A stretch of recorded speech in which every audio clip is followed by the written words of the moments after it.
storytelling cafe. And it's morning in the UK.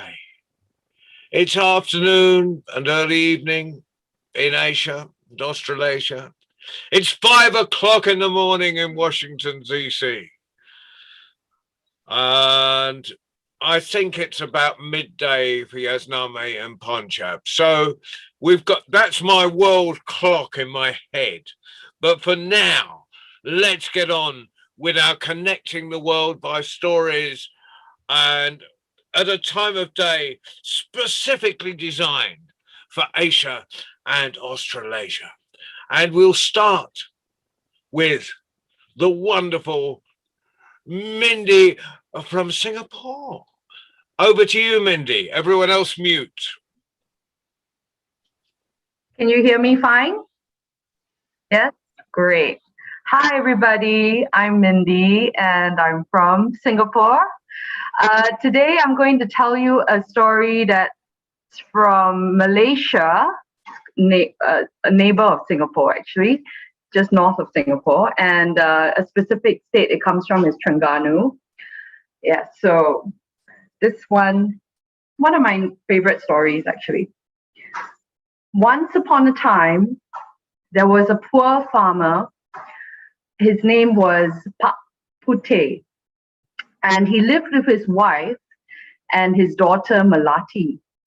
Now, Melati was about to get married, and her parents were excited. They were all preparing for the wedding feast. Well, when Pak Puteh went to work in the fields, his wife, Mak Siti, was at home doing the chores, making sure that, the home was clean. But she was worrying a lot about the upcoming feast. She was worried that there wouldn't be enough things, enough plates, enough dishes for them to use to serve all the wedding guests. Now, usually they would borrow from the neighbors. The neighbors had no good dishes, no silverware, but they did what they could, and they shared with each other, and somehow they had enough for their feast. Well, Mak Siti said, I shall just borrow from my neighbor. And as she was walking towards her neighbor's house, she suddenly felt someone watching her. And she turned back to look. She couldn't see anyone there, but that gnawing feeling of someone watching her was still there. And so when she turned around, she said, who's there? And suddenly she heard a soft, melodious voice. Mak Siti, it's me. I'm the princess of the village. Mak Siti said, a princess? Why are you here? I have seen how the villagers have helped each other, and it warms my heart. I want to do something for you. I know you have a feast coming up, and I would love to provide everything for you. Not just you, but also the others in the village. And Mak Siti was surprised. This girl with long black hair and beautiful shining skin wanted to help her. Could it be true? She had heard the rumors of a princess that guarded this village, a spirit, but she dared not believe. She looked at the princess. Thank you. But Mak Siti, there's one condition. Oh, yes, what is it? You see, whatever you borrow, you need to return it in its original condition. But if anyone who borrows and the things are broken, it needs to be replaced. And Mak Siti said, oh yes, of course, we will do that. Thank you. Sure. And Mak Siti said, come back to this spot You will find whatever you need.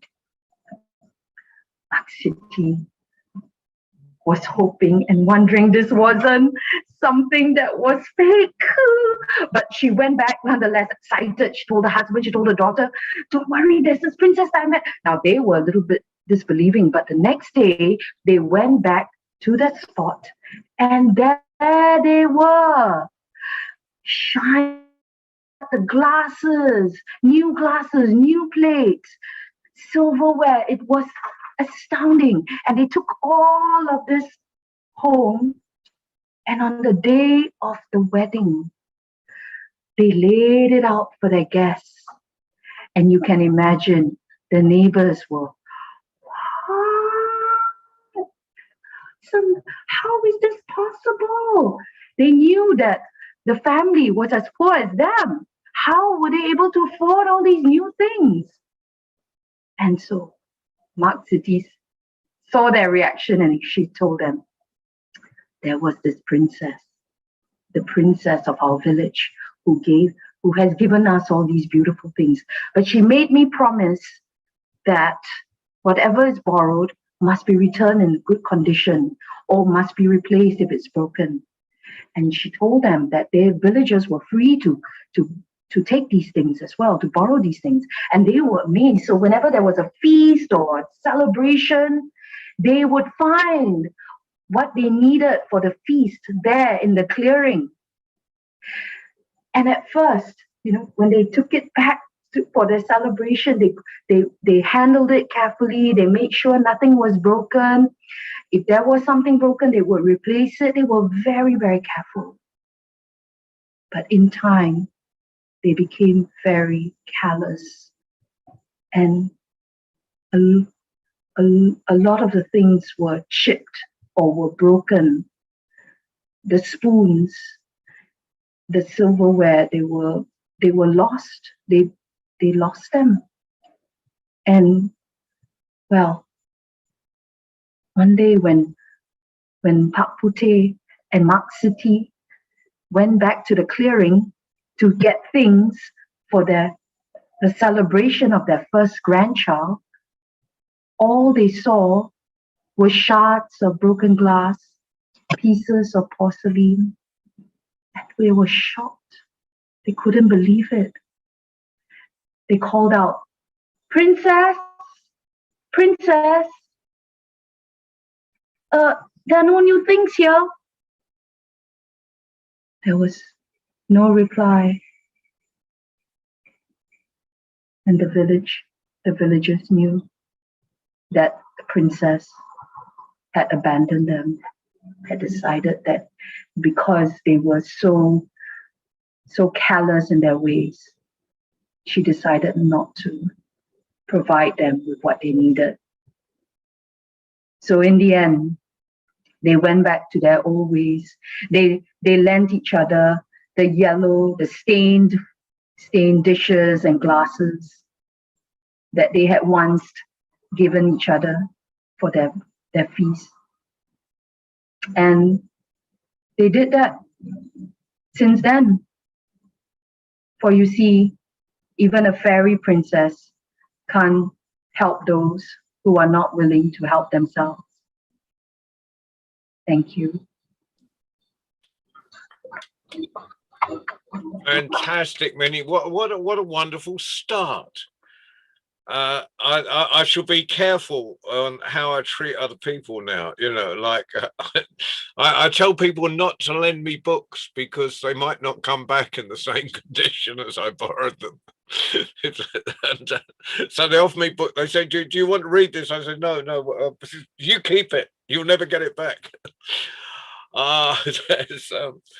Right. Yasnami, our youngest teller today. Yasnami, can you show yourself? Are you ready?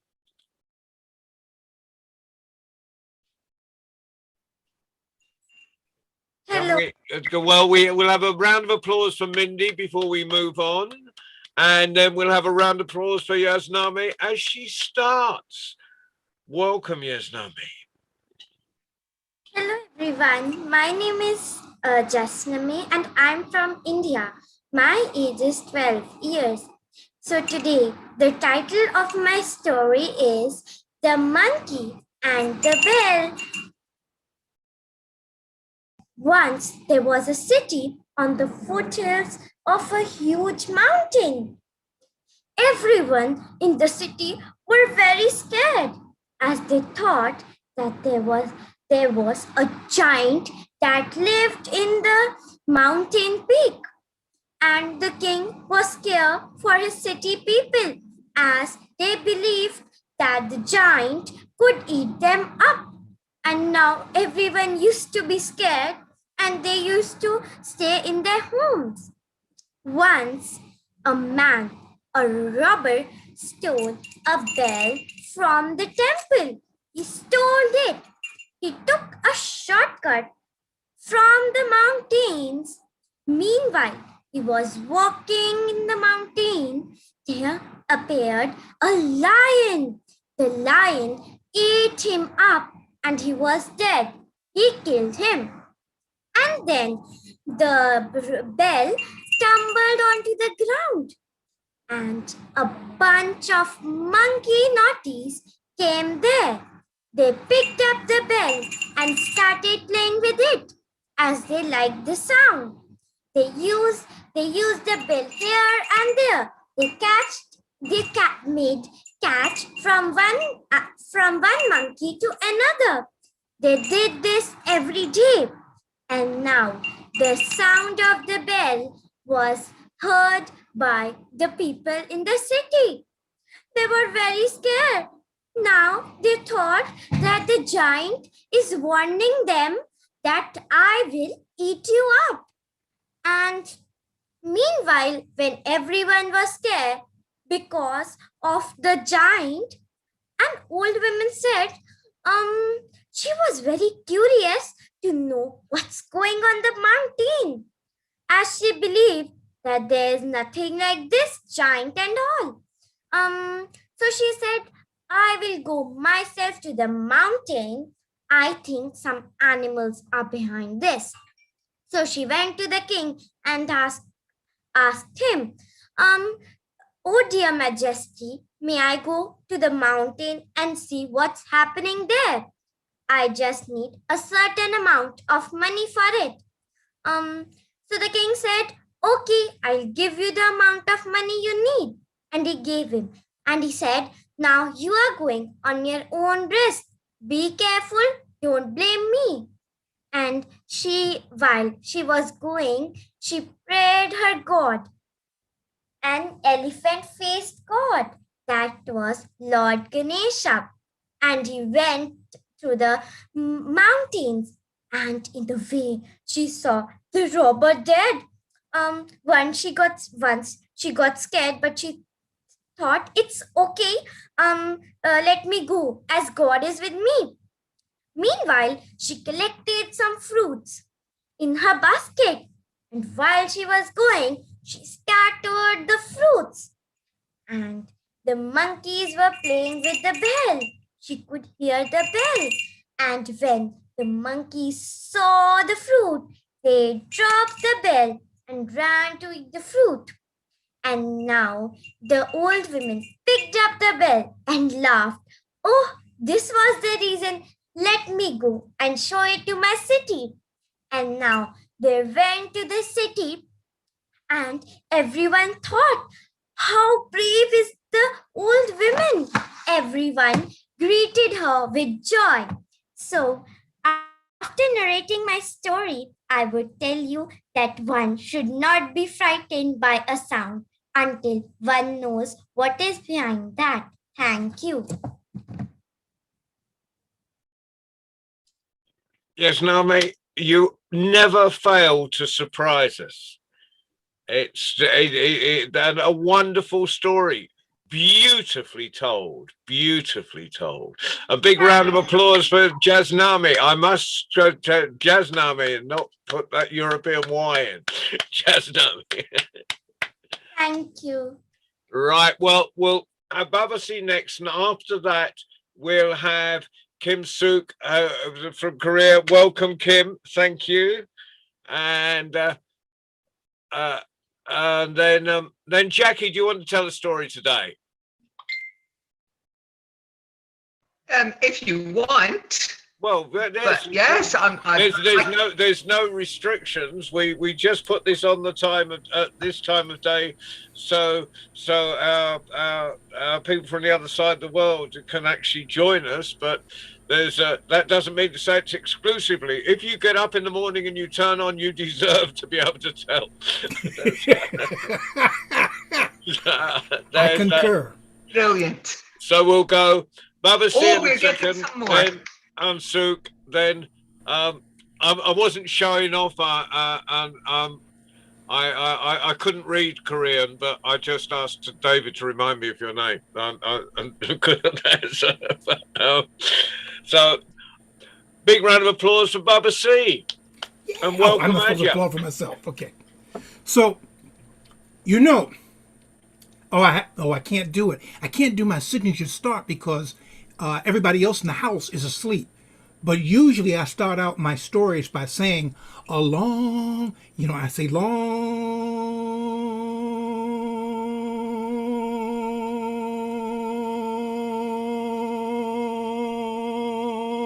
time ago. And I usually hold it longer than that. But I don't want to hear, we're sleeping here. So, okay. Hey, John, we know I'm going to wake him up, right? So, a long time ago, people didn't have to cook. Everybody stay mute but go, why? Okay, thank you. And people didn't live in houses, and they didn't even have to get dressed because the weather was always just right. It was never too cold, never too hot, never too wet, never too dry. Everything was just right. And people never had to cook. And the reason why they never had to cook was because sky was so close to the earth that when people got hungry, they just reached up to the sky and took a chunk of sky and ate it. Everybody reach up. Everybody go kerplunk.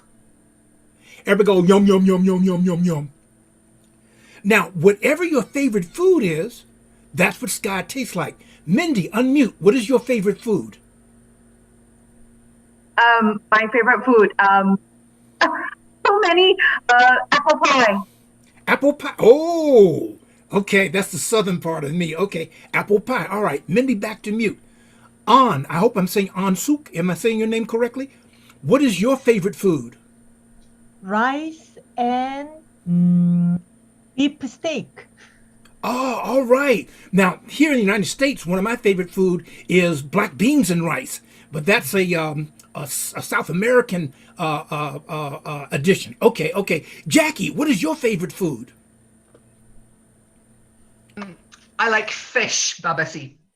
All right. Fish. Nothing wrong with fish, especially if it's on the scales of justice. But all right. And David, what is your favorite food? Dark chocolate with nuts and raisins. Oh, dark chocolates. Well, I am a nut and I love raisins. Okay. And Yasnamin. Say your name for me and then say your favorite food. My name is Jasnami. My favorite food is brownie with ice cream. Ooh. We can hang together. All right. And Adya, did I say it correctly? Am I close? Yes. My favorite food is Chinese. Ooh. You know what? And I've had a variation of everything that everyone has mentioned. And Ali, what is your favorite food? Are you staying mute? Hello, Baba C. My favorite food is avocado with raisin and almond. Ooh, see, I love avocado, but being a nut, I have to be in the mood to eat almonds. I like smoked, salted almonds, but that's another story. The whole thing is, if I missed anyone, I'll try to come back to you later. The whole thing is whatever your favorite food was, that's what sky tastes like. And every day, that's right, everybody reach up and go, yum, yum, yum, yum, yum, yum. I have to do a very man thing. Sometimes when I work with the young boys that I work with, they all take turns burping. Don't ask me why. Okay. So that's what sky tastes like. But there is always someone around trying to make it hard for everybody else. And there were greedy beaties. I mean, greedy beaties. They didn't just take the sky they like.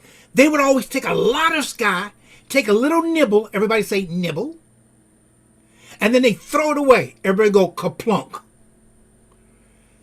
And after a while, the sky and the ground started stinking. It was worse than the boys' locker room after gym practice. Oh man, it was horrible. David, you know what I'm talking about, right? It was horrible. Everybody do this. Oh man. And Sky said, people of the world,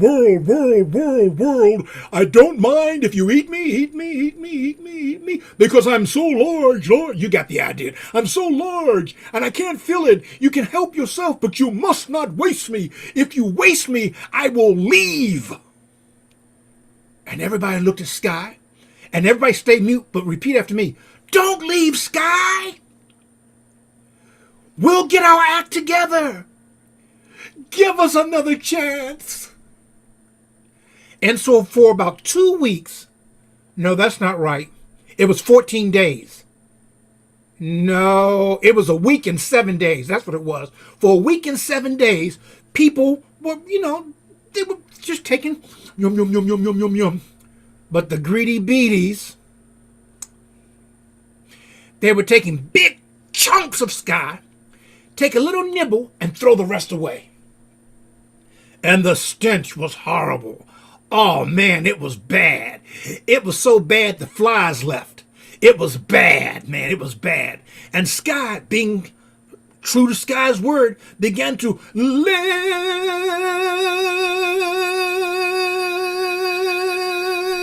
himself away. And he started moving away from the earth.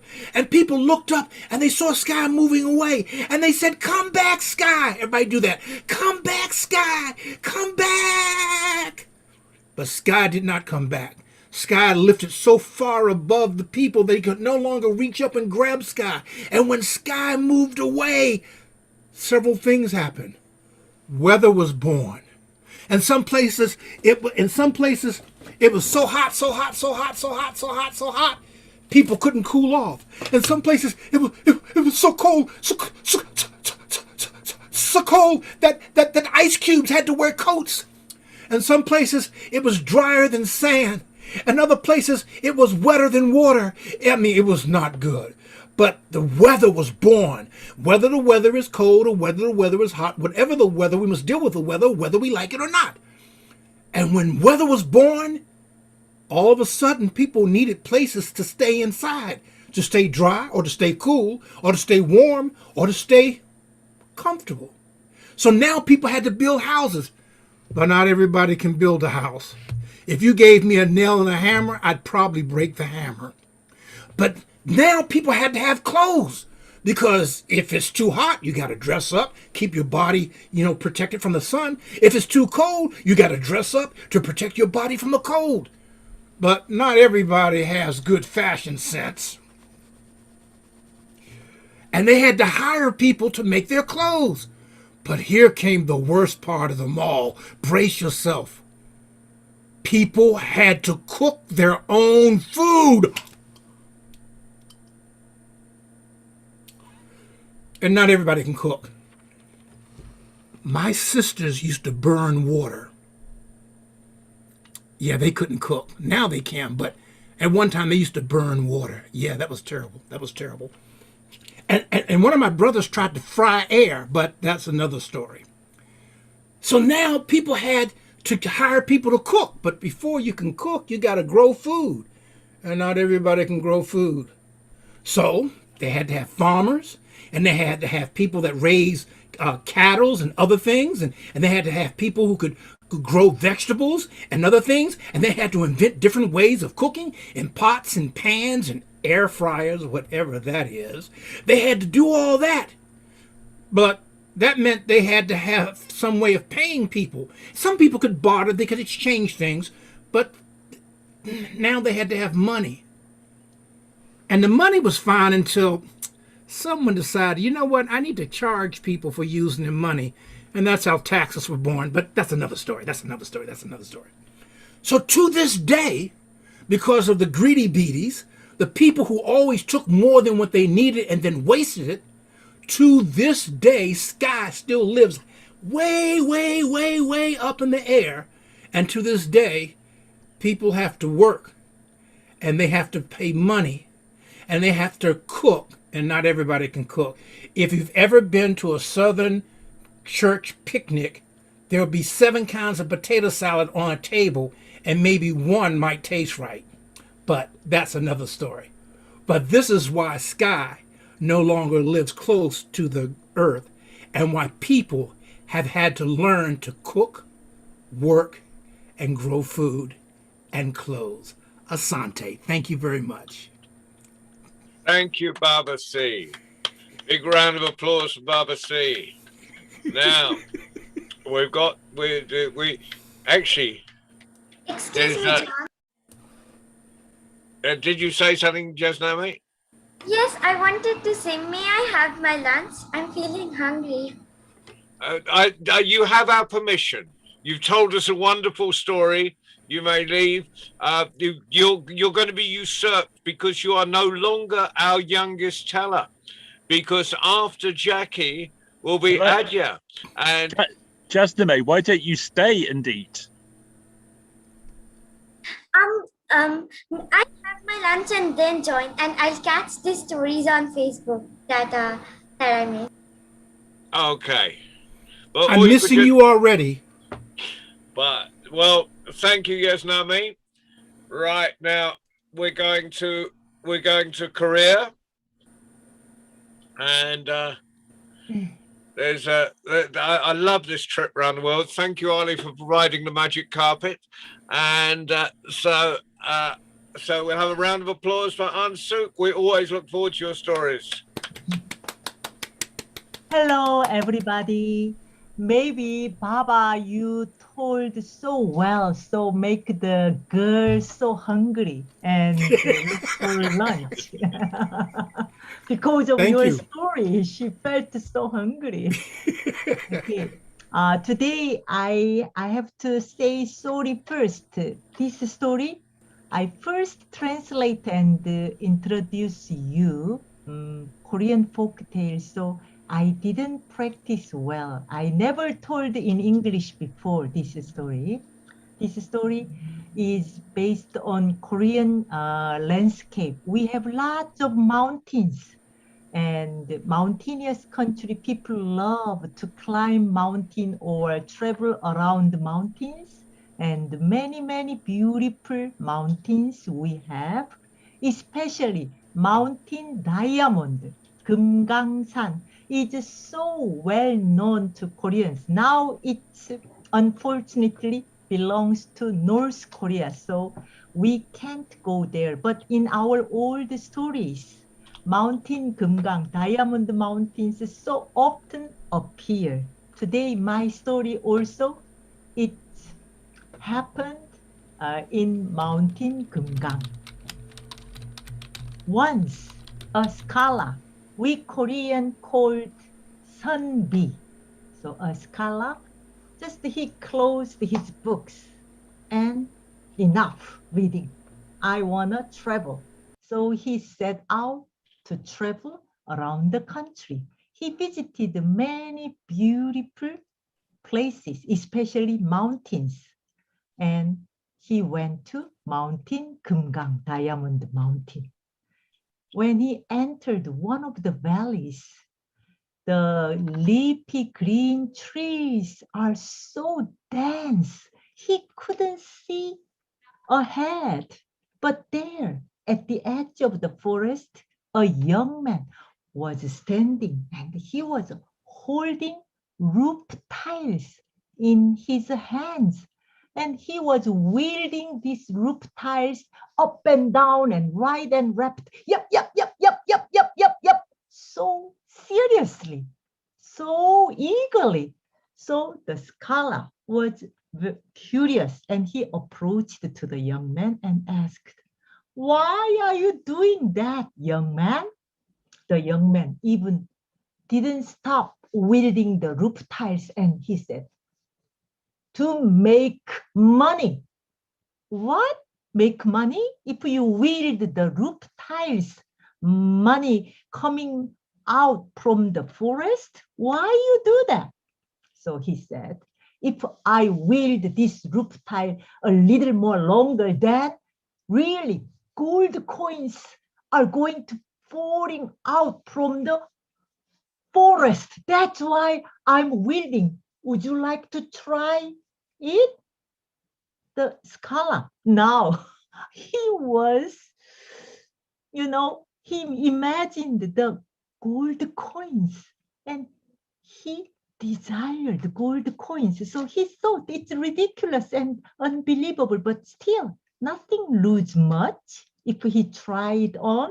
So he said, sure, let me try. So he took the roof tiles in his hand, and now the scholar started to wield these roof tiles up and down and right and left in front of the forest. Yep, yep, yep, yep, yep, yep. He didn't even know the young man disappeared so quickly. And the scholar wheeled for a while. Yep, yep, yep, yep, yep. And his arms aching and his legs aching and nothing happened and no sign of gold coins coming out. So he thought, oh, what a fool I was. I am tricked. Now I'd better go. And finally, he just put down the roof tiles on the ground and began to turn. He heard some rustling sound from the forest. So he thought, maybe gold coins coming out. So with great expectation, he turned around. What do you think he saw? A huge tiger opening its mouth and roar and coming out from the forest.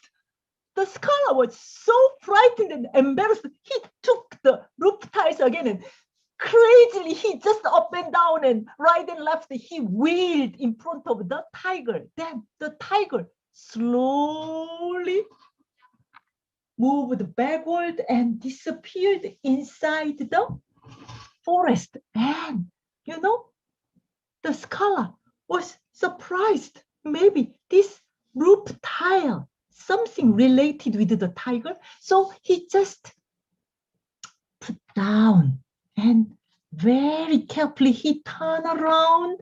Just then, the tiger again coming out. Roar! So he just picked up the roof tile and again, oh, I'm now in big trouble. What should I do? And for a while, the scholar wheeled the roof tile really without stopping. And exhausted, thirsty, hungry, miserable. Just then, a groom was passing by and he was carrying a big bamboo basket and inside just wine, rice cake, and meat. He was visiting his new wife's parents. So the scholar now looked at the groom and he called, hey, young man. The groom, why? Why are you doing that? Oh, would you like to try this? If you wield this a little longer, then gold coins coming out from the forest. Would you? Now the groom, also curious, and he imagined the gold coins and he desired gold coins, irresistible. So, okay, let me try. And he just took the roof tiles and began to wield. Then scholar just ran away fast. And the same thing happened. The groom did this wielding for a while, but nothing happened. And he just felt like he was fooled and put down. Then the tiger again, this game started and kept doing. But you know what? Our main character, the scholar, now relieved, and he just thought what a fool he was. Then he just traveled some more, and many days later, he was on the way back home. He was really curious. What happened to the groom and the tiger? So he visited the same valley, the forest again. Now, this time, from the far, he saw a monk with a big bamboo hat on his head. And the monk was wielding the roof tile up and down and right and left. Yep, yep, yep, yep, yep, yep, yep. And his backpack was, up and down and right and left. Each time he just moved. Then finally the monk recognized the scholar coming toward him. So, hey, scholar. The guy, yes. Would you try this? If you wield a little longer, then gold coins coming out from the forest. Now, what the scholar answered about this suggestion? What do you think? He said, oh, I've done it enough, and I don't need gold coins. You take it all and bye. He left and he just walked away from the mountain. And what happened to the roof tiles and the tiger? Nobody heard about that after the scholar came back home. This is my story. Fantastic. I love your timing, Aunt Sook. And I love the way you tell stories. It's beautiful. Pardon my American accent, but I'm trying to say Gansab Nida. I think I said thank you. Yes. All right. You are right. Thank you. All right. This day we watch Bitcoin or some things. Greed sometimes makes you blind, even very reasonable. You think it's unbelievable. It's not true, but the greed make us blind, and we just think maybe it's possible like that. And even somebody should stop, but they just dump to others and others. Like that. I think that this forum is the opposite of greed, because we're all hungry for stories and learning about new cultures. So again, Asante Sana, which is Swahili for thank you very much. Thank you, Ansu. Thank you. That was absolutely wonderful. Thank you. And brilliant. And now we'll go to Jackie, and after that we'll go to Aja. Aja, you're in India, aren't you? Yes, I'm an Indian. Yeah, so, but I'll do with Jackie first. We're going way north. We're going way north to, we're almost going to the North Pole. No, we're going to Aberdeen. But in fact, if you look at the world map where Jackie is in Scotland and you go straight across, you end up quite far north in Scandinavia. So but we're going to Jackie Ross now in Aberdeenshire in Scotland. Jackie, over to you. Thank you, John. Thank you. Yes, we're further north than Moscow. I always find that quite fascinating. Quite far north. That's why we had snow yesterday. Yep, just a little bit, but we did have snow. It didn't lie. Anyway, Ansu, you have inspired me to tell a story about one of our mountains, because up here in the northeast of Scotland, we have a great big mountain called Benahee. And at the top of that mountain, there is a sort of cairn. and we call it Mither Tap, the mother's top. And on that mountain, there lives a giant. Now, actually, no one has seen the giant for many years. The story is that he's locked in a cave inside Benahee. And I'm just going to check. Anyone here just got one eye? Or anyone got a one-eyed mother? Please? No? I have been searching for years because a one-eyed mother or a one-eyed mother's son can find the key to unlock the cave to let the giant out. And I would love to meet Jock the Giant, although some people are not so sure, because Jock is very famous for throwing stones. And the story I'm going to tell you today is about one particular still find in the river near Moneymusk today. So here it is. Jock the Giant was fast asleep.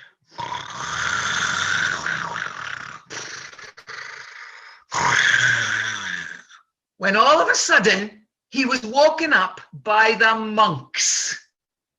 They were singing, "Praise be to God," at the top of their voices. Every morning at 4 o'clock, there would be the monks, "Praise be to God." And poor Jock couldn't get any sleep. He had bags under his eyes. He had a ringing sore head, and he looked deathly pale. Well, this morning he said, "I've had enough of these monks. I'm going to put an end to their 4 o'clock in the morning singing." So he got up and he marched across the hill till he found the biggest boulder a giant could lift. It was huge.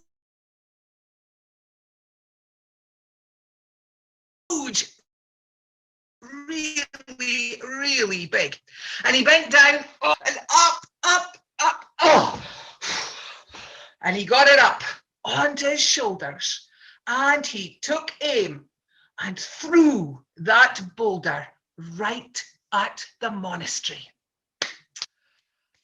"That'll put an end to it," said Jock. Well, just at that very moment, I know, Babasi, isn't that terrible? What a thing.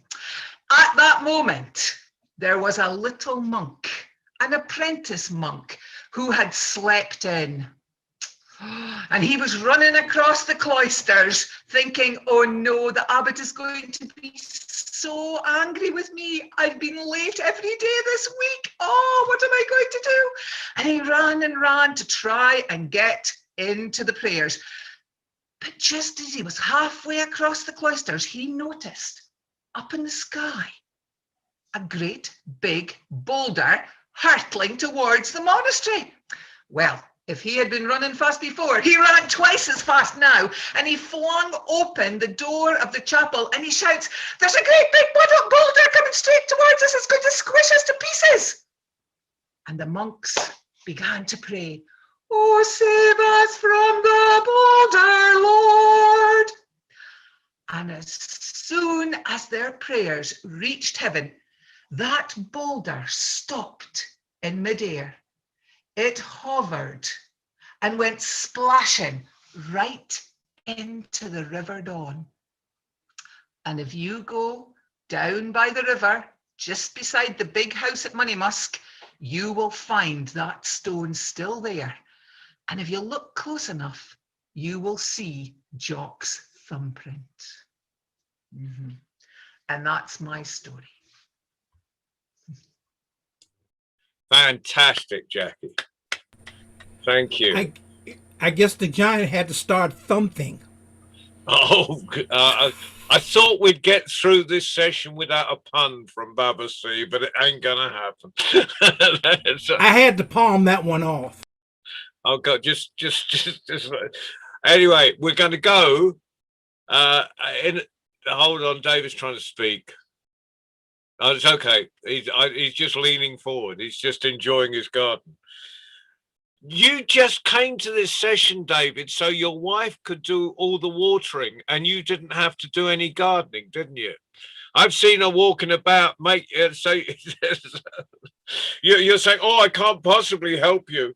I've got to be at the World Storytelling Cafe. So I've got to see my friends. Let her see her friends sometimes.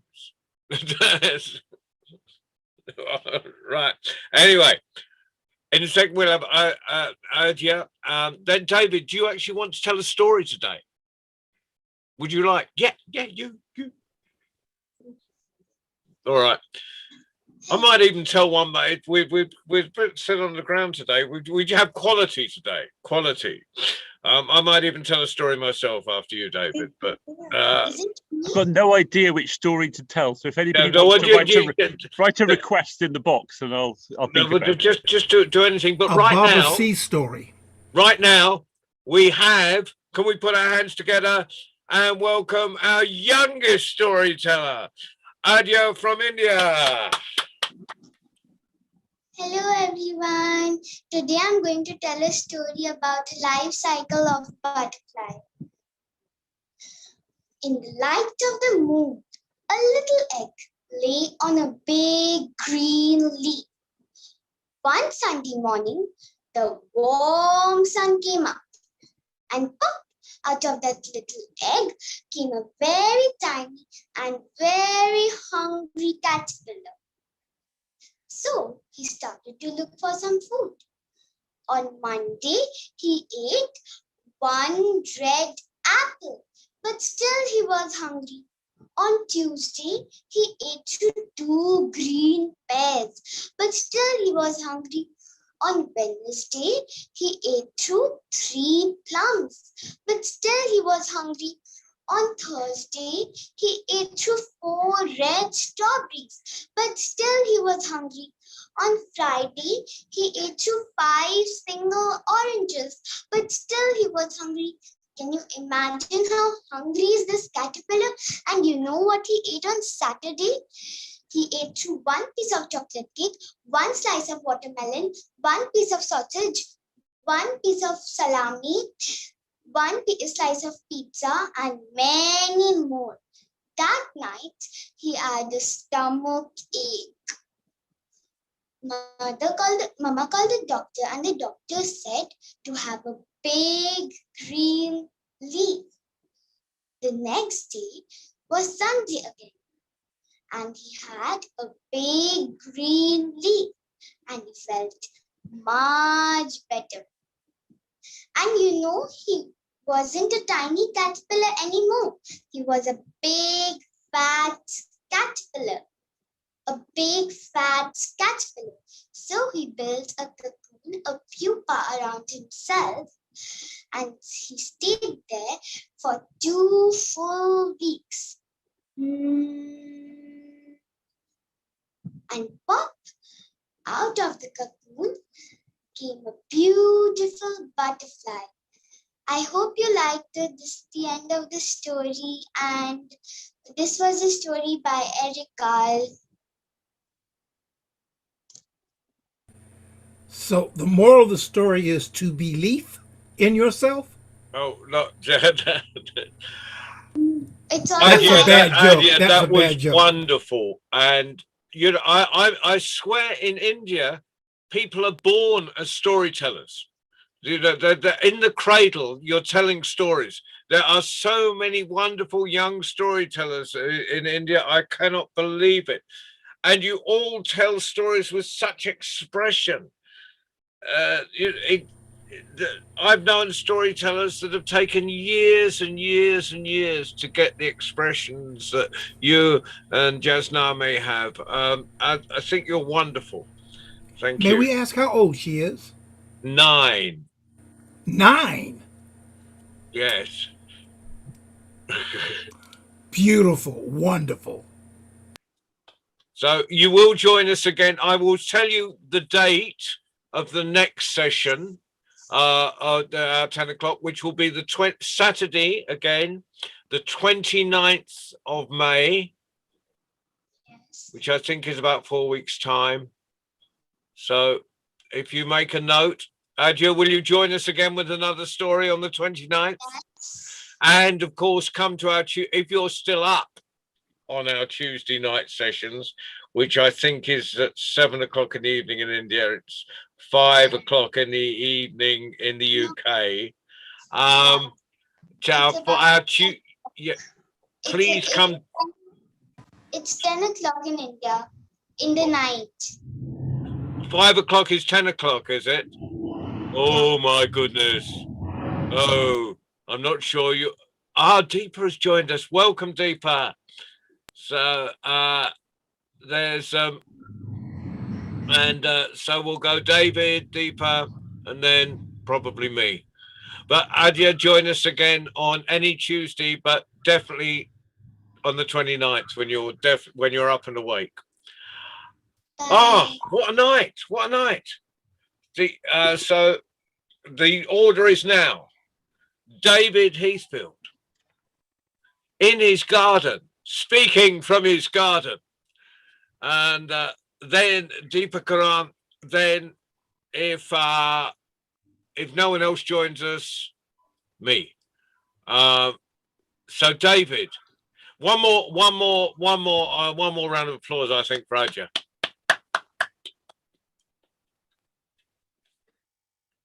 David, would you care to tell us a story?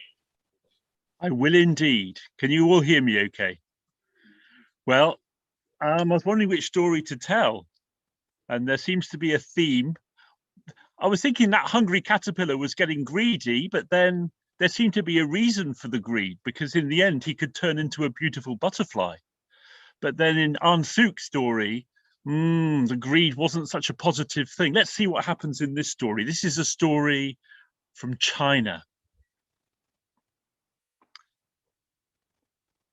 There was once an old man, a hungry old man. He had lost everything. He had no land, he had no family, he had no home. He went into the forest every day and gathered firewood and would take the firewood into the city to sell it or to exchange it for some food, some rice perhaps. But this day, no one wanted his firewood. The old man was so hungry. He had nothing. He was one of those who were dispossessed, forgotten. And there in the marketplace, he saw a stall where they were selling ripe, juicy persimmon, beautiful persimmon. They looked so, shining and juicy, and if only he could taste one. And as he dreamed of tasting a persimmon, there it was in his hand, and he was biting into it, and it was so sweet. But at that moment, the fruit seller cried, "Thief! You stole that persimmon, you did not pay." And he grabbed hold of the old man, and he dragged him away to the palace, to the great palace of the Emperor of China. When that fruit seller came before the emperor stood in his fine golden robes with his golden crown, his bushy white beard. He looked as handsome as any Baba sea emperor you could imagine. And there he stood in his fine garments surrounded by his advisors. I can see the advisors in front of me now. Can you? "You, what are you doing here?" The fruit seller said. "This old man is a thief. He stole a persimmon from my stall. I ask for justice, O great emperor." And the emperor looked stern at the old man. "You are accused of theft, and you know that the punishment for theft in this land is death. What do you say for yourself?" The old hungry man held out a hand and said, "Oh, great emperor, I am guilty. I stole the pear. I have something for you before you pass the sentence, O great emperor. In my hand, I have a pear seed, a persimmon seed. If you, great emperor, plant this seed in your garden, by tomorrow it will have grown into a fine persimmon tree, and all the persimmon will be made of pure gold. What? Well, you know, this great emperor was rich and powerful, but he wanted more. He wanted more. Come with me, old man. Come with me, my advisors. And they went out through the palace to the fine gardens with the beautiful, sweet-smelling, fragrant flowers. And there the old man got down on his hands and knees and began to dig a small hole in the earth. Plant the seed, said the emperor. But the old man stood again, faced the emperor, and held out his hand. I cannot be the one who plants this seed, O great emperor, because I am a thief. Only someone who has never stolen, only someone who has never told a lie in their life can plant this seed so that by tomorrow morning it has grown into a persimmon tree bearing persimmon of pure gold. You, great emperor, you should be the one to plant the seed. Well, you can imagine. The emperor stood tall and stern, and I cannot be the one to do this. I am the emperor. It is not seemly. And he turned to his first advisor. Well, the advisors all stood around looking rather sheepish. I can see you now. Which one of you will plant the seed? Which one of you has never told a lie or stolen? All of the advisors made their excuses. I am not a gardener. I am an important person. I have a high status. Finally, when they had all turned away, the old man looked at the emperor in the eye. O great emperor, I am ready for my punishment. I am not only a thief, I am a liar. This persimmon seed is an ordinary seed. It will not grow into a tree bearing golden fruit. But it seems that I am not the only one who has stolen and lied in their life. I am ready for justice.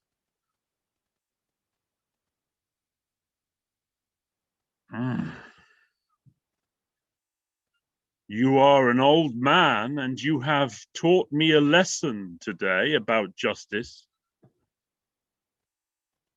What should I offer you?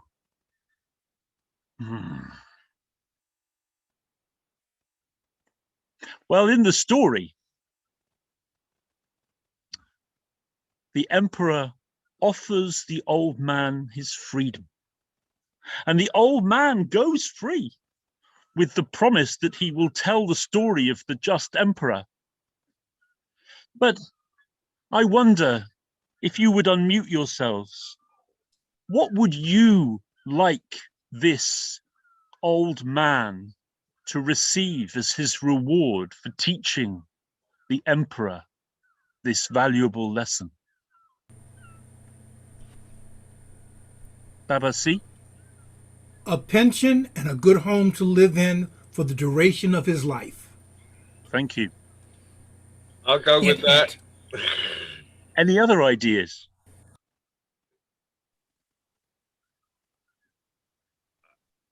Adia, what would you like? Go on, Jackie. No, I think that about covers it. Yeah, food and shelter, definitely. And payment for the fruit stall holder. Adia's got a hand up. Lots of love. lots of love, a place in society, not to be forgotten. Wonderful, And do you know David. what? I just want to add one idea that occurs to me with that story. Even though he's dishonest, his lie is told for a reason. And perhaps his lying is less serious than the lies that those ministers, those advisors have told. So wouldn't you think it would be a nice gesture to make that old man a senior advisor in the emperor's court? Wouldn't the world Yes. be a better place if a person like him, who could Yes. show and pass on the wisdom of his age, but also the knowledge of what it's like to live with less than others, if he was given the status of advisor, wouldn't we have a fairer society? That is entirely possible, David. Big round of applause for David Heathfield. I was given that wet Taffy Thomas, who, for those in other parts of the world, who's a storyteller with who's had an enormous influence on the British storytelling scene. And he learned. I was about to go for my first prison residency, storytelling residency in prisons. You can imagine how how the newspapers joked about this when they heard there was going to be Britain's first storyteller in residence. The only time I was famous, when I was being ridiculed by the press. Tappy gave me a version of that story and said, take that into prisons with you. And I've told that story in maybe 30 different prisons. And it always goes down really well in prisons.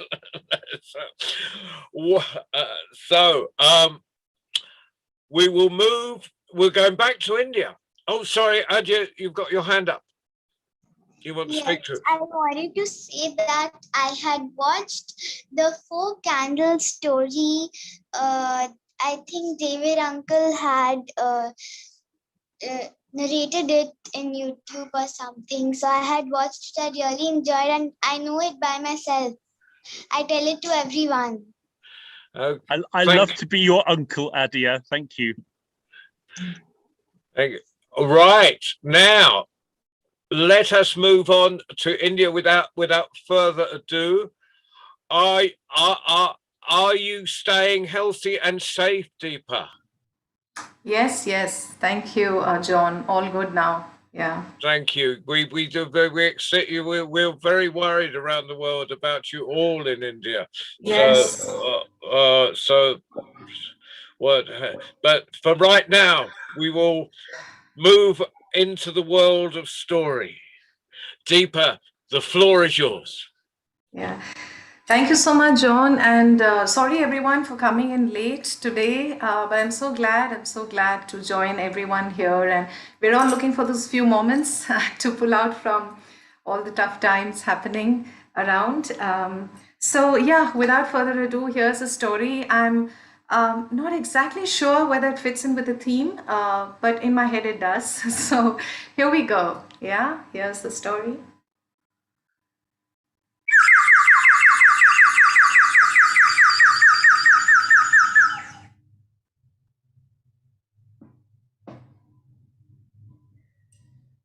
Right in the middle of the forest, there was an ashram of a guru, where the guru taught his disciples, and every morning began with a prayer.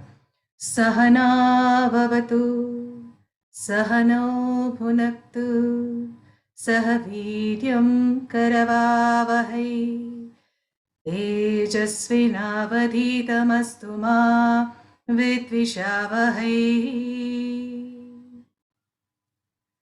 A prayer that said, may all of us who come together today have a wonderful exchange of ignorance and knowledge. Bless us all. And to this ashram came a young man called Batol. Batol wanted to find out the key mantra, the secret mantra to all the treasures of the world. And many people had said, this guru in the ashram would be able to give him that. And so he came, paid his respects, and said, Guruji, I want to know the secret mantra for all the treasures of the world. And the Guru said, sure, but are you willing to work hard for it? Absolutely, Guruji. And Batol immediately got down to doing all the chores around, running the errands in the ashram for everybody, collecting the firewood, chopping the vegetables, setting up the fire for the sacrifice. Batol was always available. 1 year, 2 years, 3 years, 7 years passed. Batol got impatient. He finally decided to ask the Guruji. So he went and said, Guruji, you promised that you would tell me the secret mantra for the treasures of the world if I did my duties and supported you well. And the Guru said, I see that you are now very eager and almost in despair to know the secret. So here it is. Sit down, give me your ear and listen very carefully. And so Batol listened with all attention. After you listen, remember to chant it every day, all right? With these words, the Guru chanted into Batol's ears.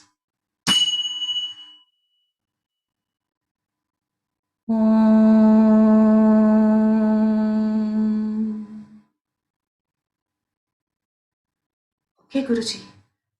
Batol went away to the forest, settled under a tree, and began chanting.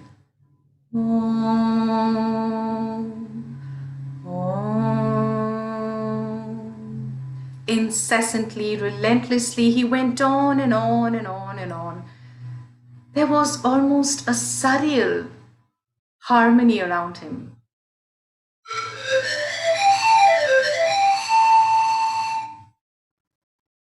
When he began to hear Om, Om, Om, Om, from here, from there, from everywhere, and he thought, oh, have I attained enlightenment? When he walked around a little, he realized that there were many other people sitting under different trees and everybody was chanting the secret mantra. Om. What? The secret mantra? All of them know it? Batol was thoroughly confused. He decided to walk back and meet his guru right away. And as he was going, he had to go through the marketplace. He saw the milkman. It was early in the morning. Milkman was knocking at the door. Tuck, tuck, tuck. Who is it? The lady called out. Om, this is the milkman. Huh? Even the milkman knows Om? Batol walked further. There was a housewife who was giving food to a cow. As she gave the food to the cow, she said, Om Namaha. Huh? Even the housewife knows Om? And worst of all, he saw a beggar by the roadside asking for alms. Om Bhavati Bhiksham Dehi. What? This is too much. He walked right back into the Guruji's ashram, did not even wait for an appointment, and went to Guruji and said, Guruji, you told me this is a secret mantra. So many people in the forest know it. The milkman knows it. The housewife knows it. Even the beggar knows Om. What is so secret about this mantra? And the Guru said, you are absolutely right. You see, Batol, just like you are a student in search of the secret mantra, there are many students like you. And just like I am a guru who gave you the secret mantra, there are many gurus like me. Batol was thoroughly confused. And the Guru said, all right, now let me give you what my Guru gave me. The secret behind the secret mantra. Do you want to know? Yes, Guruji, I do. Well, I cannot tell it to you that way, but I will give you a task. Will you do it? All right, Guruji. So the Guru gave in his hand very carefully a stone. The stone was shapeless, rough edges it had. It was sort of white and grey in color. And Batol asked, what is this, Guruji? That I will not answer, Batol. But I want you to take this stone to the market. Find out its value. Do not sell it. Just find out its value and come back to me. So Batol took the stone and went to the market. He first went to the vegetable seller and said, will you buy the stone? What will I do with this stone? It's of no use to me. Oh, well, it looks like my 1 kilo weight in the balance, so I could give you 4 paise for it. What? Just 4 paise? Get going, fellow. And the vegetable seller threw back the stone in his hand. Batul carried it forward, not knowing where to go. He went to the dancing girls. He thought, they meet people from many different places. They must have encountered a stone like this. So he went to the home of the dancing girls, which he had never gone into, for the first time. As he entered there, the dancing girls were busy in their rehearsal.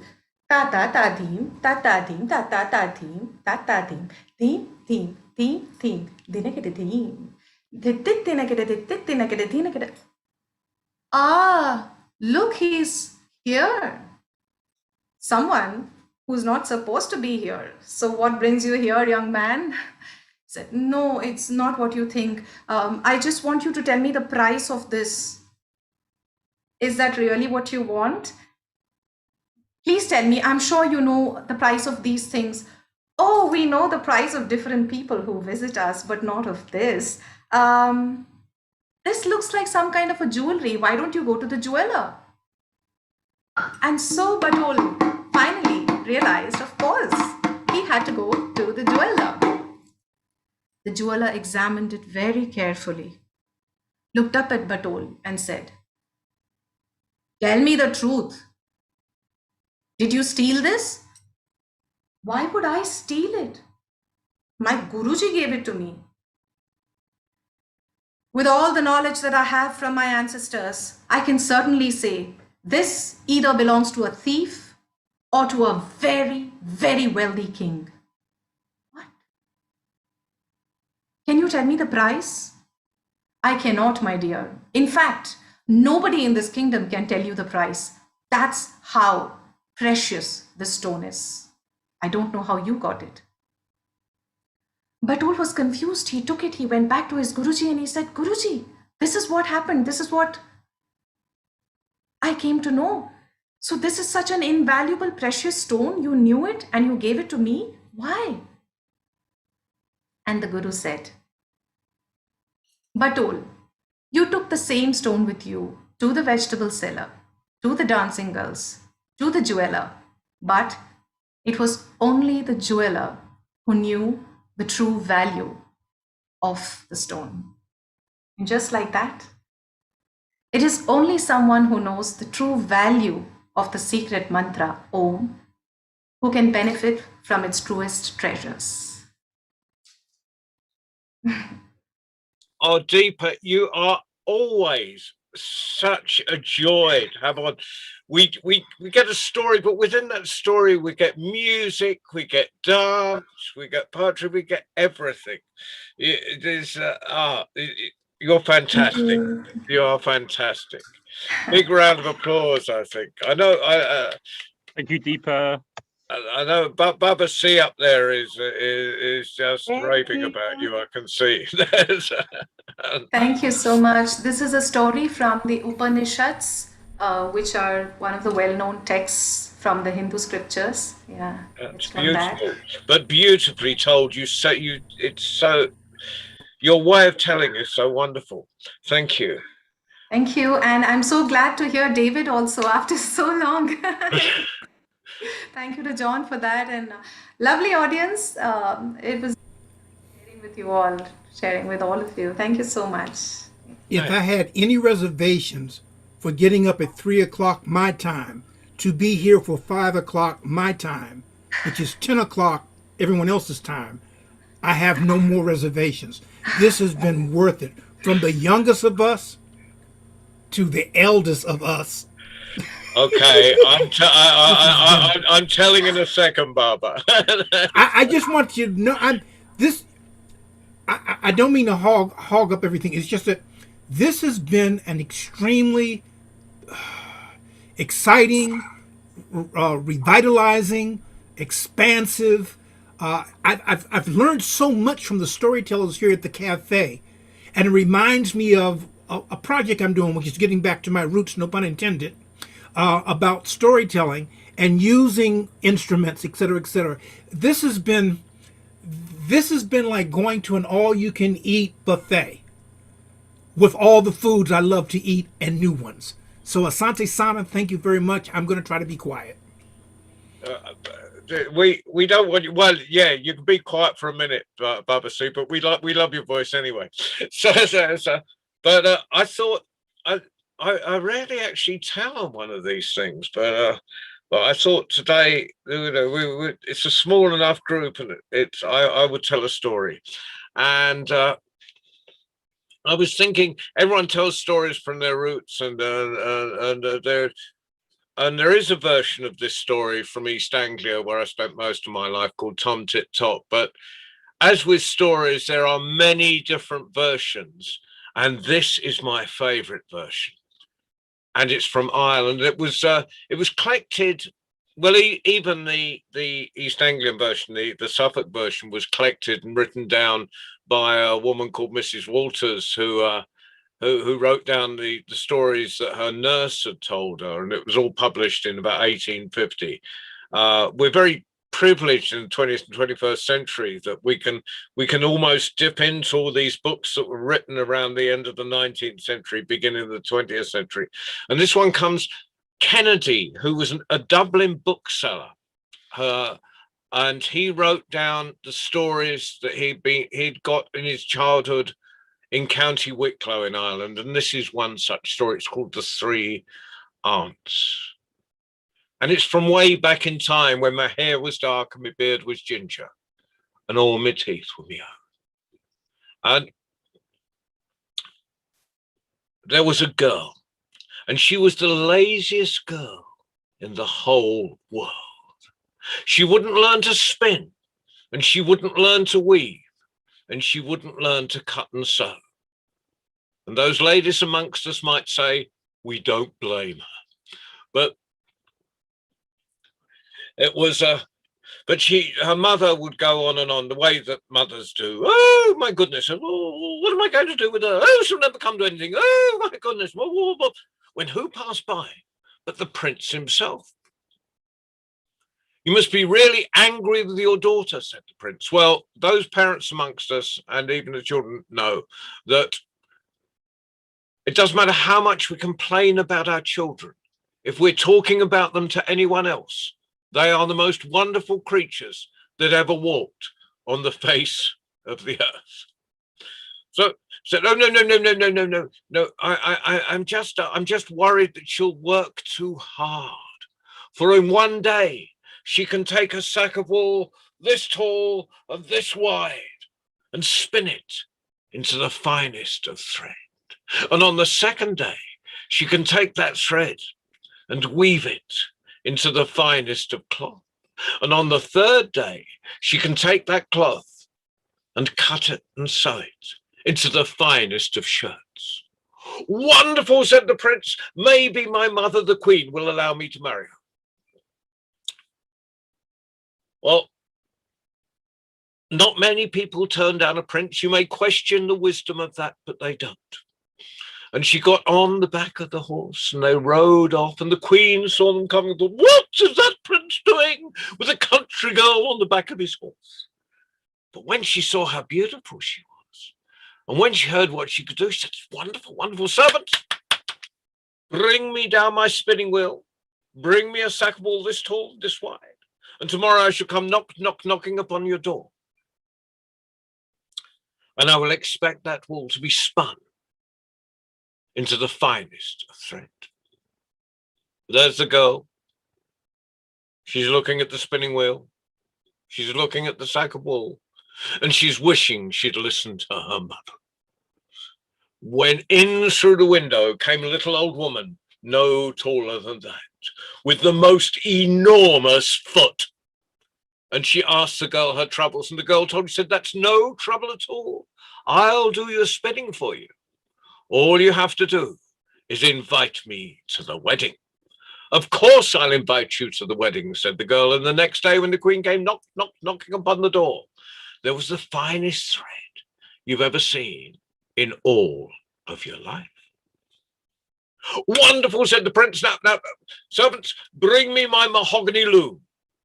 And tomorrow I shall come knocking on the door, and I will expect that thread to be woven into the finest of cloth. But there she is, she's looking at the loom, and she's looking at the thread, and she's looking at the shuttle. And she doesn't know whether to put the shuttle that way, in her mouth, out her ear, or what. When in through the window came a little old woman, no taller than that, wider in the middle than she was tall. And she asked the girl a trouble, said, that's no trouble at all. I'll do your weaving for you. All you have to do is invite me to the wedding. Of course I'll invite you to the wedding, said the girl. And the next day when the queen came knocking upon the door, there was the finest cloth you've ever seen in all of your life.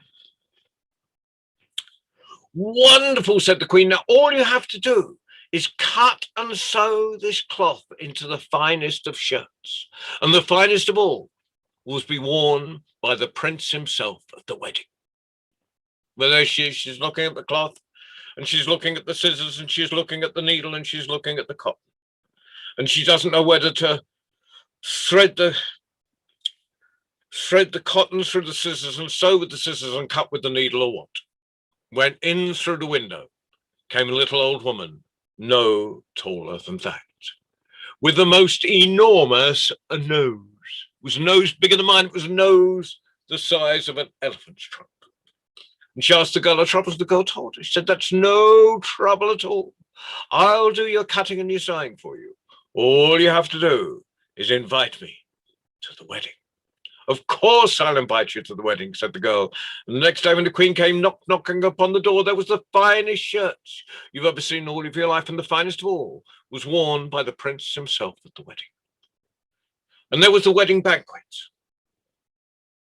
And there was the prince. And next to him was the girl, his new bride. And next to her was the queen. And the queen's going on and on. Oh, what fun we're going to have, spinning and weaving and cutting and sewing. And the girl's thinking, oh no, they're going to find out I'm lying. I won't even get I'll have my head cut off for sure. When the servant tapped the prince on the shoulder, excuse me, sire, but the little old woman at the gate who said the bride invited her to the wedding. Any friend of the bride is a friend of mine, said the prince, bring her in. And in came little old woman no taller than that, with the most enormous foot. And she sat down next to the prince. Now, we've all been invited to a bit of a do somewhere. And the hosts have decided, let's have everyone mix. So they sit you down to someone you've never met before in all of your life. And there's this kind of embarrassed silence while you're thinking what to say. You know, what on earth have I got in common with this? It probably only lasts about 5 seconds, but it feels like 5 hours. Well, it was a bit like that with the prince. But he was the prince. He had to speak first. And he looked down, he saw her foot. He said, I know it's very rude, and I know it's extremely bad manners, but I have to know, how come you're only that tall? You've got a foot that size.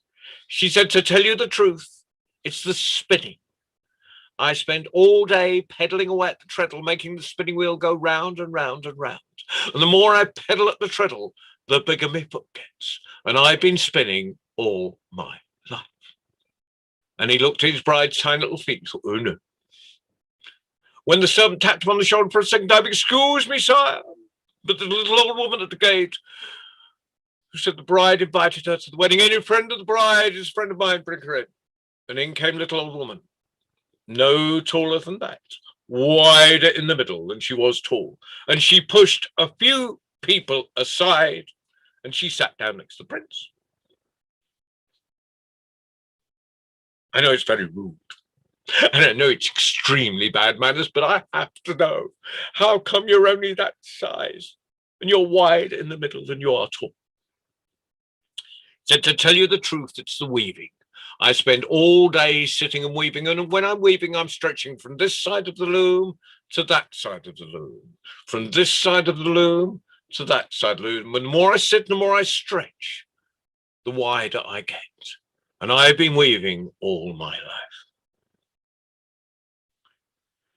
And he looked at his wife's tiny little waist. He thought, oh no. When the servant tapped him on his shoulder for a third time, excuse me, sire, but there's a little old woman at the gate who said the bride invited her to the wedding. Any friend of the bride is a friend of mine, said the prince. Bring her in. And in came a little old woman, no taller than that, with the most enormous nose. She sat down next to the prince. Prince did. Oh, I am the prince. After all, I can ask what I like. How come you're only that tall and you've got a nose the size of an elephant's trunk? She said, to tell you the truth, it's the cutting and the sewing. I spend all day cutting and sewing. When I'm cutting and sewing, I'm bending down over the table.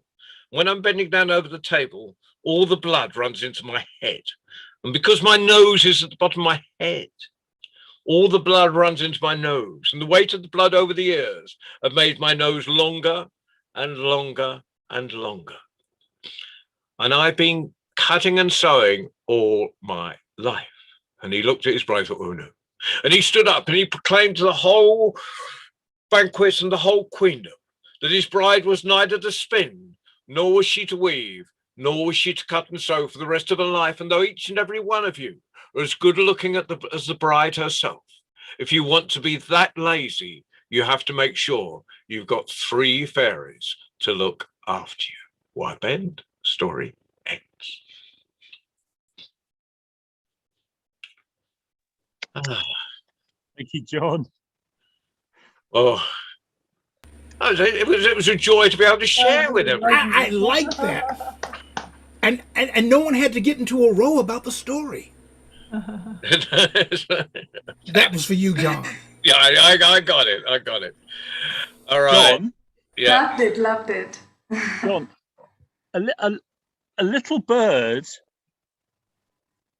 What happened on Thursday? That was last Thursday, I think. Day before yesterday, wasn't it? Yes. Was that some kind of special day? I don't know. Shut up. Was it somebody's birthday? Shut up. I just want to say, John, I didn't see you on Thursday. I didn't see you yesterday, so I'm taking it upon myself to wish you a belated and very happy birthday, and a big thank you for everything that you do at the World Storytelling Cafe. Is it too late, everybody? What do you think? Do you think it's too late to sing? Or should we sing? Happy birthday Day to you. Happy Birthday to you. Happy Happy birthday, dear John. Happy birthday to you. I is humbled. Oh, thank you, everyone. And thank you so much for today. I've got to mention we've got a few things coming up. Tomorrow, we're really busy on the cafe. We've got Colin Irwin, who's a brilliant singer-songwriter and storyteller and poet, is launching his CD. That's at 6 o'clock. This is for the insomniacs amongst you that never go to sleep. And then at 7:30, we're doing a fundraiser for, and I might not have mentioned this before to on the Saturday morning one, but we're putting on our first in Marrakesh International Storytelling Festival in February, which will be February the 12th till the 20th next year. Because actually we're putting it on because, you know, Ali's been so good to us. We all need to pop down to Marrakesh to see Ali. And so, but that's, and everyone's welcome.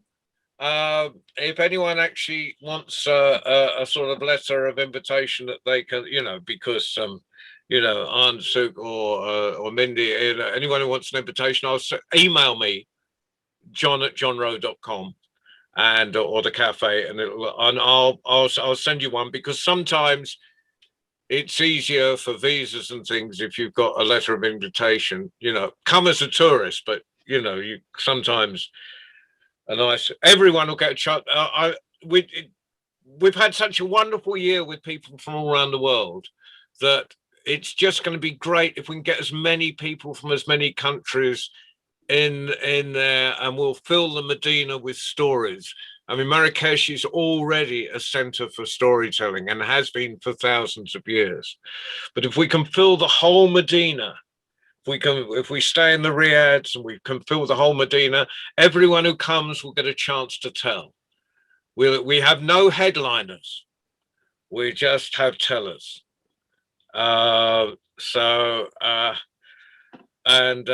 It's just, you know, I mean, I'm really looking forward to this. You know, Morocco is ahead of the rest of Africa for its vaccinations. So it's an extremely safe country to go to. Hopefully, I just hope the rest of Africa can, you know, and everywhere, India, just, you know, we need that. That vaccinations throughout the world. It's no good just having the Northern Hemisphere vaccinated. We have to get it everywhere. But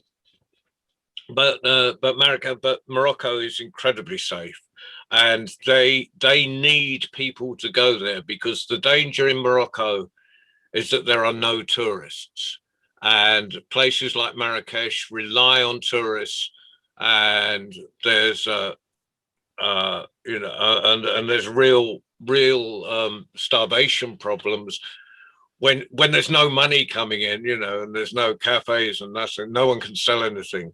So we need, and in our small, tiny way, we're hoping the festival, if we can bring in an extra 100 or so tourists and tellers and things, you know, apart from it being a most magnificent storytelling party, you know, any little thing down in the Medina is going to be a good thing. And it's a tragedy to see the pictures of the square empty, you know, that are normally full of storytellers and dancers and people eating.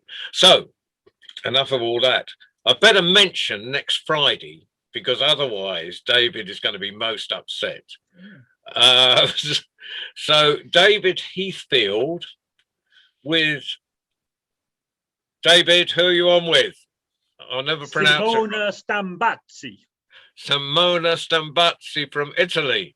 So David is doing a show for children, a two-hander. It's going to be completely crazy, and that's at 6 o'clock on Friday night. But of course, Children's Night Goes Wild.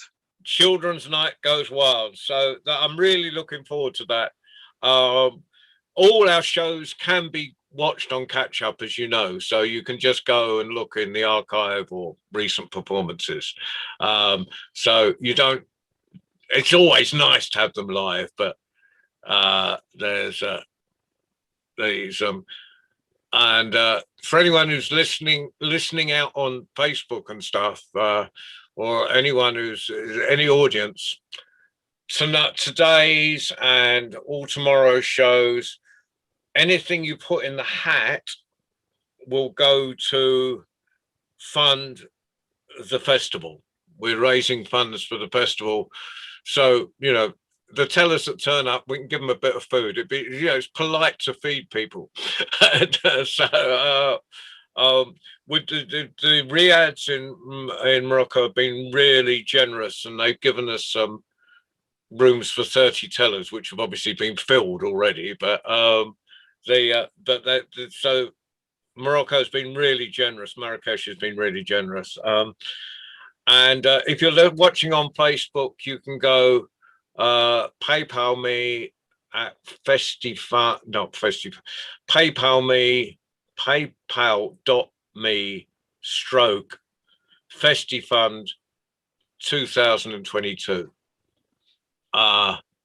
So, and I meant to put ask, it in the chat. Yeah, well, it doesn't go anywhere. Oh, I can put it out. Yeah, Put it in so the chat. you can tell other people. So I'm going to put it in Yes. the chat now. You know, Does this if anyone bumps into those rich people that turn up in our stories, you know, tell them this is a worthy cause.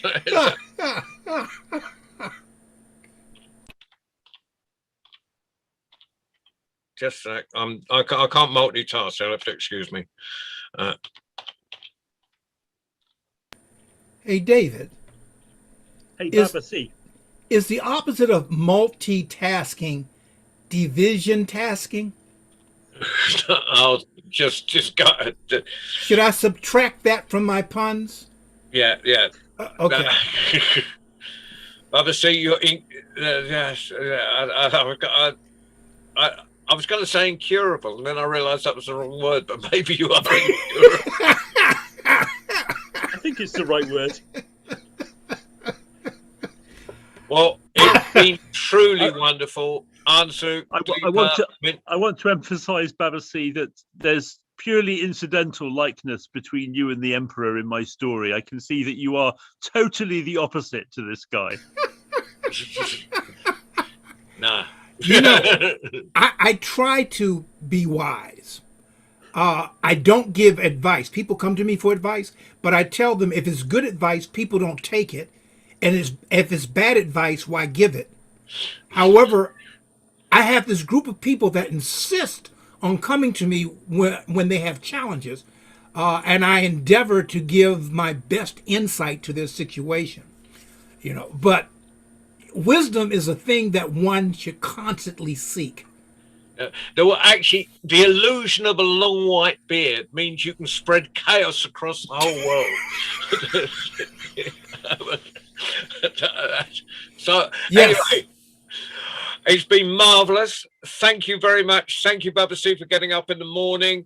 Thank you, everyone. I'll Thank be you, back. for joining us. Mindy, for you sat the whole show. She's the first here. Thank you, Ali, for Thank you, John. Thank you. providing the magic carpet. Thank you, everyone. And Unsook wants to say something. No, just Mindy, it's good to see you personally. No, this is a time when we can talk, you know. I mean, it's how often do you get a chance to be in the same room with people in different countries? That's wonderful. And Deepa, thank you so much. You know. Yeah, thank you, thank you. And David, I just love the way you garden. but I have to ask a question because you've got this illusion that, you know, I sit down and my wife does everything, but it's completely the other way around. Really?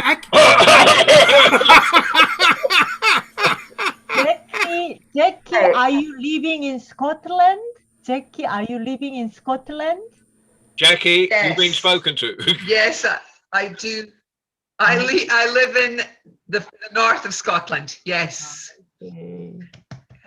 Good So- to see you. A magical part. Well, The opposite end of the island from me. Oh, David, I wanted to ask, and maybe John too. So I've been hearing that what Americans call their yards, you call your gardens. absolutely.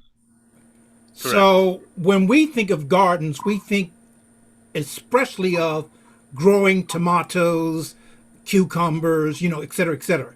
Otherwise, it's a yard. Even if it's more than 3 feet, it's a yard. In England, a yard is you got to get your front yard because that's got no, you know, that has concrete. Anything yard in general has no greenery.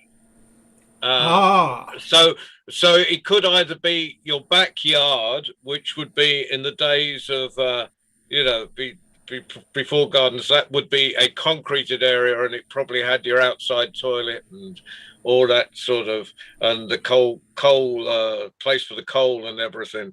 Or you might own a yard, a builder's yard. and or scrap. You know, I spent half my life in scrap yards. I just love old stuff. And we have scrap yards. So that's a yard. Yeah, scrapyard dog. God, love we that. have front yards. A lot of people have backyards, and some people have side yards. You know, but it's all the equivalent of lawns. LAWNS. Yeah.